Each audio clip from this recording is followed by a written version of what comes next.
Hello students. आज हम लोग बात करने जा रहे हैं स्टबल बर्निंग के बारे में। ये अभी चर्चा में है क्योंकि अभी के समय जो है इसको इस प्रैक्टिसेज को इस्तेमाल किया जा रहा है। अभी यही समय है जिसकी वजह से दिल्ली में काफ़ी ज़्यादा पॉल्यूशन बढ़ जाता है। दिल्ली चूँकि ऑलरेडी बहुत सारे व्हीकल्स और बहुत सारे कारणों से पॉल्यूटेड होता है, काफ़ी डेंस सिटी है और इसमें ये एडिशन हो जाने की वजह से इसमें काफ़ी ज़्यादा बढ़ोतरी हो जाती है। सबसे पहले हम लोग समझेंगे स्टेबल बैनिंग है क्या। ये हम लोग मेंस कैसे लिखेंगे, मेंस का जो राइटिंग पैटर्न है उसके आधार पे हम लोग इसमें डिस्कस करेंगे, जिसमें कि हम लोग 3 सेक्शन में डिवाइड करके डिस्कस करेंगे। पहले कि हम लोग इसमें इंट्रोडक्शन क्या लिखेंगे, फिर हम लोग इसका बॉडी पार्ट में क्या रहेगा और फिर कंक्लूजन हम लोग किस प्रकार के तैयार करेंगे। तो इस तरह से ये पैटर्न में हम लोग डिस्कस करेंगे स्टेबल बैनिंग के बारे में। तो सबसे पहले हम लोग बात करते हैं इंट्रोडक्शन की। बात करें तो स्टेबल बैनिंग है क्या। दरअसल स्टबल बाइंडिंग एक मेथड है जिसमें कि पुराने फसल के अवशेष को हटाकर और उसमें आग लगा दिया जाता है, जिसकी वजह से वो पूरी तरह से फसल जो है, फसल का जो अवशेष है वो उस खेत से हट जाता है।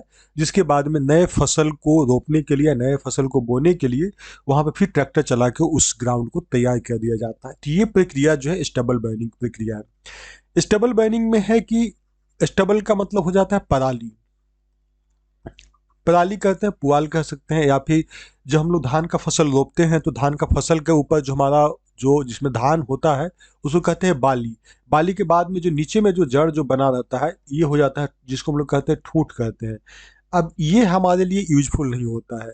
बेसिकली ये बिहार में तो इसको अन्य रूप में इस्तेमाल कर लिया जाता है, लेकिन मेनली देखा जाए तो यूपी, पंजाब और हरियाणा, तो इन सारे राज्यों में क्या होता है कि इसका इस्तेमाल बिल्कुल नहीं होता है। और इसको नहीं इस्तेमाल होने के लिए क्या करता है, इसी में लोग इसके डंठल में आग लगा देते हैं। तो आग लगाने की वजह से क्या हो जाता है, ये बहुत तेजी से नष्ट हो जाता है। जब तेजी से नष्ट हो जाता है तो ग्राउंड उनको तैयार करने में बहुत मदद मिलती है। तो वो दरअसल अपनी सुविधा के लिए स्टबल बर्निंग टेक्निक का इस्तेमाल करते हैं और इसके वजह से काफ़ी ज़्यादा पॉल्यूशन सिर्फ दिल्ली में ही नहीं बल्कि आसपास के कई राज्यों में भी इसका असर देखने को मिलता है। और कई सारी जो इंसानों में बीमारियां होती हैं, जानवरों में कई प्रकार की समस्याएं होती है, एक्सीडेंट और बहुत सारे कई सारी चीज़ें उसमें होती है।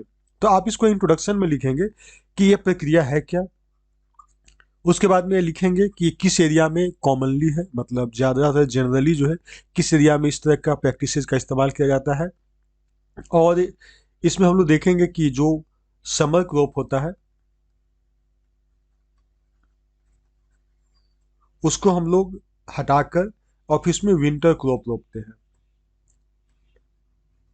मतलब धान का बाली का अगर हम लोग हटा दें उसके बाद अवशेष को जलाते हैं, इसलिए क्योंकि इसमें हम लोग चना, गेहूं या फिर और अन्य किस्म के इसमें हम लोग फसल को बो सके। तो उसके इसके लिए कह सकते हैं कि एक फसल को अवशेष को हटा के दूसरे फसल के लिए फील्ड को तैयार करना।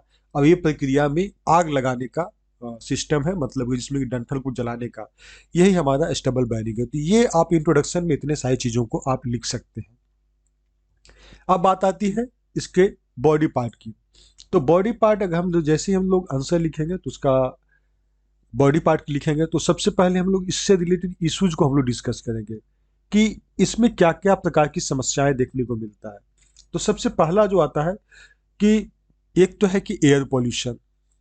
सबसे पहला हमारा जो मुख्य रूप से जो है, जो कि आप सभी को, हम सभी को पता है कि इसके सबसे पहला जो प्राथमिक है जो कि कॉमन है वो है एयर पॉल्यूशन। मतलब इन्वायरमेंट को काफ़ी ज़्यादा डैमेज करता है। अब यहाँ पे है कि ये हमारा जो आग जलता है तो पॉल्यूशन होता है। पॉल्यूशन में मुख्य रूप से इसको जो पराली को यानी स्टबल को जब हम लोग जलाते हैं तो क्या निकलता है, carbon dioxide, carbon monoxide, nitrogen के ऑक्साइड्स निकलते हैं। उसके अलावा मेथेन निकलते हैं। उसके अलावा पार्टिकुलेट मैटर्स निकलते हैं जो कि इसको हम लोग 10 या 2.5, तो ये माइक्रोन साइज होता है पार्टिकुलेट मैटर। पार्टिकुलेट मैटर होता क्या है कि जो हम लोग धान का जो ठूंठ होता है इसी का एकदम छोटा बारीक कण होता है। 2.5 या 10 ये माइक्रोन होता है। माइक्रोन एक यूनिट है जो सबसे बेसिक या सबसे छोटा यूनिट है, जिसमें कि ये बताया जाता है कि उस पार्टिकल का साइज क्या है। तो जब छोटा जो होता है, सबसे जो छोटा होता है, ये क्या होता है कि बहुत तेजी से हमारे शरीर में प्रवेश कर जाता है। जैसे हम लोग सांस लेते हैं तो हमारे शरीर में प्रवेश कर जाता है और वो बहुत आसानी से हमारे शरीर के कई सारे पार्ट्स को डैमेज करने लगता है। लंग्स को डैमेज करता है और कार्डियो को यानी जो हृदय गति है उसको डिस्टर्ब करता है, सांस लेने में समस्या होती है, ये सब चीज़ें हो जाती है। एयर पॉल्यूशन में एक जनरल देखा गया है कि 1 टन अगर हम लोग जो पॉल्यूटेंट है उसको जलाते हैं, जो रेसिड्यू है यानी स्टबल बर्निंग करते हैं, तो उसमें 3 kg पर्टिकुलेट मैटर निकलता है, 60 kg कार्बन मोनोऑक्साइड और 1000 kg लगभग हो जाता है कार्बन डाइऑक्साइड निकलता है, बहुत सारे ऐश निकलता है, राख, और उसमें सल्फर डाइऑक्साइड वही निकलता है। तो ये 1 टन अगर हम लोग जलाते हैं तो इसमें इसका ये यूनिट आप लोग ध्यान में रखिएगा, 1 टन जलाने के बाद में हमको क्या क्या सब मिलता है। हालांकि ये आंकड़ा कई जगह वैरी करते हुए मिलेगा, तो ये आंकड़ा को आप अपने लेवल से भी देख लीजिएगा। तो एक एग्जाम्पल के तौर पे आप अपनी जो कथन कर रहे हैं, जो अपनी बात को रख रहे हैं, दरअसल उसको प्रूफ देने के लिए आप एक आंकड़ा का इस्तेमाल करें कि 1 टन अगर हम लोग पराली को जलाते हैं तो उसमें किस प्रकार का गैसेज और कौन कौन प्रकार का चीजें निकलता है जो कि हार्मफुल होता है। तो ये हो गया तो सोर्स ऑफ गैसेस पॉल्यूटेंट्स, इस चीज को हम लोग समझ गए। अब है कि इसके जलाने के बाद में काफी मात्रा में हीट रिलीज होता है। अब हीट रिलीज होता है तो हीट रिलीज होने से क्या हो जाता है कि सॉइल इरोजन बढ़ता है, यानी मिट्टी का कटाव का जो है यानी बढ़ने लगता है, उसमें बढ़ोतरी हो जाती है। जो यूजफुल माइक्रोब्स है, यूजफुल माइक्रोब्स का मतलब कि वैसे जीव जो फसल के लिए फायदेमंद होते हैं, तो उनको नुकसान हो जाता है, हीट जैसे ही बढ़ता है तो वो नष्ट हो जाते हैं। उसके अलावा जो मॉइस्चर होता है, जो सॉइल का मॉइस्चर होता है, वो भी नष्ट हो जाता है। तो ये हीट रिलीज होता है स्टबल बर्निंग से, जिसकी वजह से ये इम्पैक्ट होता है। तीसरा है कि डिप्लेशन ऑफ न्यूट्रिएंट्स। अब उसमें बहुत सारे ऐसे पोषक तत्व होते हैं जिसका कि नुकसान हो जाता है, जैसे हम लोग स्टबल बर्निंग करते हैं। तो जैसे मुख्य रूप से फसल में क्या होता है, सॉइल में क्या होता है जो फसल के लिए महत्वपूर्ण होता है, नाइट्रोजन, फास्फोरस, पोटासियम और सल्फर। तो ये सारे जो उसके अंदर जो न्यूट्रिएंट्स है, जो पोषण है, वो नष्ट हो जाते हैं। अब जब ये नष्ट हो जाते हैं तो यानी कम हो जाते हैं, कह सकते हैं डिप्लेशन होता है, इसमें गिरावट आती है। तो अब कम हो जाती है तो इसी को भरपाई करने के लिए हम लोग क्या करते हैं, फर्टिलाइजर्स का इस्तेमाल करते हैं। तो अब जब सॉइल का क्वालिटी गिरेगा तो हम लोग ज़्यादा उसको फर्टिलाइजर इस्तेमाल करेंगे, ज़्यादा फर्टिलाइजर इस्तेमाल करेंगे तो हमारा हेल्थ सिस्टम पर भी इसका निगेटिव इम्पैक्ट पड़ेगा। तो इससे क्या हो जाता है कि हमारा सॉइल का हेल्थ डाउन हो जाता है और अच्छा फसल इसमें नहीं उपजा पाते हैं। और इसकी वजह से एक और चीज़ है कि हमारा क्रॉप साइकिल भी काफ़ी हद तक डैमेज हो जाता है। अब है एक्स्ट्रा फर्टिलाइजर, हमको जरूरत पड़ जाता है, एप्लीकेशन ऑफ एक्स्ट्रा फर्टिलाइजर। अब हम लोग एक्स्ट्रा फर्टिलाइजर के लिए क्या होगा कि हम लोग बहुत सारे फर्टिलाइजर्स हम लोग इंपोर्ट करते हैं, हम लोग बाहर से मंगाएंगे। तो ये हमारा जो अकाउंट है, ये हमारा जो करेंट अकाउंट डिफिसिट है, CAD, तो इसमें भी हमारा नुकसान होता है, यानी बहुत ज़्यादा इंपोर्ट हमारा बढ़ जाता है। तो इंपोर्ट बढ़ेगा तो हमारी अर्थव्यवस्था जो है बहुत हद तक डैमेज होने लगती है। तो इसका एक कहा जाए तो बड़ा इम्पैक्ट भी है। उसके अलावा ग्लोबल वार्मिंग है, ग्रीन हाउसेज गैसेज वगैरह निकल रहा है, क्लाइमेट चेंज को परिवर्तन कर सकता है। ये सारी चीज़ें इससे जुड़े हुए इश्यूज हैं। तो ये हो गया। अब नेक्स्ट हम लोग देखें तो ह्यूमन हेल्थ पे इसका किस प्रकार नुकसान होता है। तो ह्यूमन हेल्थ पे स्किन इरिटेशन होता है, स्किन में खुजली वगैरह होने लगता है, स्किन में समस्या होने लगता है। न्यूरोलॉजी, हमारा न्यूरॉन तंत्र जो होता है, जो ग्रंथि होता है, उसमें नुकसान होने लगता है।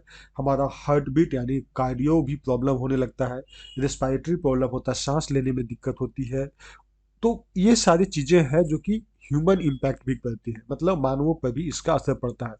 तो हम लोग जैसे ही हम लोग आंसर का बॉडी पार्ट लिख रहे हैं, तो बॉडी पार्ट्स में हम लोग ये सारे इश्यूज को लिख दिए। तो बॉडी पार्ट को हम लोग दो तरह से डिवाइड करेंगे, एक हमारा इश्यूज और दूसरा फिर हम लोग इसका सॉल्यूशन हम लोग देखेंगे।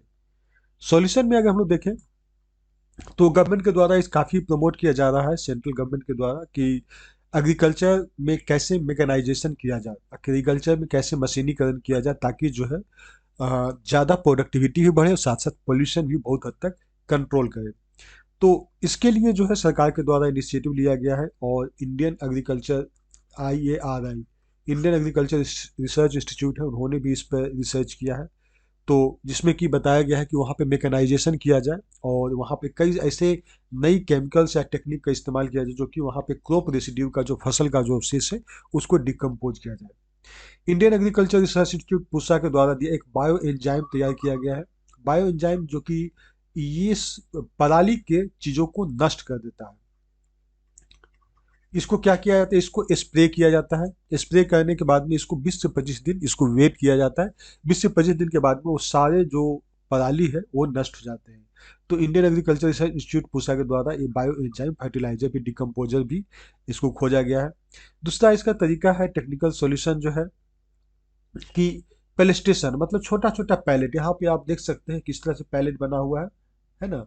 तो पैलेट को हम लोग बना सकते हैं उसी पुआल का, यानी उसी पराली को इस्तेमाल करके छोटे छोटे पैलेट बनाएंगे, तो ये हमारा अल्टरनेटिव फ्यूल सोर्स के रूप में काम करेगा। ये घर में भी काम किया जा सकता है, या फिर हमारे बहुत सारे जो इंडस्ट्रीज हैं उसमें इस्तेमाल किया जा सकता है। उसके अलावा थर्मल पावर में भी इस्तेमाल किया जा सकता है। इस तरह के पैलेट्स बना लेंगे, तो पैलेट्स बना लेंगे तो फ्यूल के रूप में एक काम करेगा। नेक्स्ट है happy seeder machine. Happy seeder machine का इस्तेमाल किया जाता है कि आप ट्रैक्टर में इस चीज़ को अगर आप जोड़ देंगे, जोड़ने के बाद में उसके फसल के ऊपर का पूरा जड़ से वो उखाड़ लेता है। तो ऐसे में क्या हो जाता है कि हमको उसमें आग लगाने की आवश्यकता नहीं पड़ती है। ठीक है। और भी गवर्नमेंट इनिशिएटिव कैसे लिए गए हैं, जिसमें कि इसमें कई सारे लेजिस्लेटिव माने कई सारे कानून लाने की बात किया जा रहा है। उसके अलावा गवर्नमेंट के द्वारा सब्सिडीज वगैरह दिया जा रहा है मशीनीकरण पर, और लोगों में अवेयरनेस फैलाया जा रहा है कि कैसे जो हमारा पराली जलाने से जो पोल्यूशन होता है उसको कैसे रोका जा सके। तो इस तरह से सरकार के द्वारा भी अपने लेवल से बहुत सारे वर्क किया जा रहा है, जो कि वो लोगों में जागरूकता एक तरह से फैला सकते हैं। तो ये हमारा सॉल्यूशन हो गया। ठीक है। आप इसके पहले का आप लिखे थे इश्यूज आप गिनाए थे, उसके बाद में आप ऐसे ऐसे कुछ सरकार के द्वारा भी इनिशिएटिव है और कुछ लोगों में भी, या फिर आपके द्वारा अगर कुछ इसमें न्यू सजेशंस है, कुछ आपको लगता है जो प्रैक्टिकली जो आप देखते हैं, एकदम इसमें प्रैक्टिकल चीज को आप लिखें जिसको आप देखते हैं, आपको लगता है कि ये होना चाहिए, तो उसको आप इसमें मेंशन कर सकते हैं। अब हमारा फाइनल आता है, वो आता है कंक्लूजन। कंक्लूजन को हम लोग कुछ इस तरह से लिखेंगे कि इसमें सोशियो इन्वायरमेंटल इश्यूज, यानी हम लोग इश्यूज को गिनाते हुए उसको सॉल्यूशन तक पहुंचेंगे। तो कंक्लूजन में हम लोग इसको मेंशन करेंगे सोशियो इन्वायरमेंटल इश्यूज, मतलब किस प्रकार इसके वजह से हमारे सोसाइटी पे, हमारे समाज पे और हमारे इन्वायरमेंट पे किस प्रकार का समस्याएं हो रही, उसके बारे में आप उसको मेंशन करते हो। दरअसल बारे में यहाँ पे अब लिखना नहीं है, इसके बारे में आप ऑलरेडी बॉडी पार्ट में लिख चुके हैं। कंक्लूजन में मतलब कि आपको इसमें बहुत संक्षिप्त में मान के चलिए 100 वर्ड्स में, 100 से बेलो ही रखिए, 80 वर्ड्स में इसको आपको कंक्लूजन को लिखना है। तो इसमें सोशल इन्वायरमेंटल इशू, यहाँ किसानों के जीवन यापन का है उसके बारे में कुछ ऐड कर दें। लाइफ ऑफ सिटीजन्स किस प्रकार नुकसान हो रहा है, यहाँ के जो नागरिकों उसको किस प्रकार नुकसान हो रहा है। अब उसके साथ साथ हम लोग सॉल्यूशन भी हम लोग देख सकते हैं कि उसमें अवेयरनेस फैलाने की जरूरत है, लोगों में जागरूकता लाने की जरूरत है, कुछ लेजिस्लेटिव एक्शन, कुछ इससे संबंधित कुछ कानून बनाने की आवश्यकता है, जिसकी वजह से लोगों में एक तरह के मैंने बाउंडेज भी हो, एक बंधन भी हो कि नहीं इस तरह के नहीं जलाएंगे, अगर जलाएंगे तो सरकार के द्वारा कुछ गलत एक्शन लिया सकता है। तो कुछ लेजिस्लेटिव एक्शन भी लिया सकता है। नई नई टेक्नोलॉजी का इस्तेमाल किया जा सकता है, नई टेक्निक जो कि हम लोग या तो विदेशों से मंगाए या फिर हमारे यहाँ का जो रिसर्च या टेक्नोलॉजी है उसका इस्तेमाल कर सकते हैं। और इसमें हम लोग सरकार के द्वारा क्या किया जा सकता है कि इसमें सब्सिडीज वगैरह दिया जा सके है, सब्सिडीज वगैरह देंगे ताकि जो मशीनीकरण है वो किया जा सके। और बिहेवियरल चेंज, मतलब अवेयरनेस का ही एक तरह से कहा जाए तो रूप है। तो किसानों में जो पराली जलाने का जो प्रथा है उनके व्यवहार में भी परिवर्तन लाने की आवश्यकता है। तो इन सारी चीज़ों पे हम लोग बात किए प्रॉपर स्टेबल बाइंडिंग से संबंधित। आप इसको जो वेबसाइट है NSKP, इस वेबसाइट का नाम है www.nskpbihar.com। यहाँ पे आप करंट अफेयर सेक्शन में आप जाएंगे, वहाँ पे कोर्स में जाएंगे, आप पहले कोर्स के बाद में करंट अफेयर सेक्शन में जाएंगे, तो वहाँ पर आपको ये लेसन आपको मिल जाएगा। इसके साथ साथ आपको इसका PDF भी मिल जाएगा जिसको कि आप इसको रिवाइज कर सकते हैं। उसके अलावा हम लोग और टाइम टू टाइम इसमें आपको सिर्फ रजिस्ट्रेशन करना होगा। तो रजिस्ट्रेशन करने के बाद में आप पे हम लोग जो है इस पे क्लासेस वगैरह में भी डिस्कस कर सकते हैं डिटेल में। तो इस वेबसाइट को आप जरूर विजिट करें, ये काफ़ी फ़ायदेमंद है और काफ़ी आपको करंट अफेयर्स से या फिर अन्य जो स्टैटिस्टिक्स हो गए या फिर ऐसे से संबंधित कंटेंट आपको मिलेगा। तो बस आज का इतना ही था। तो थैंक यू।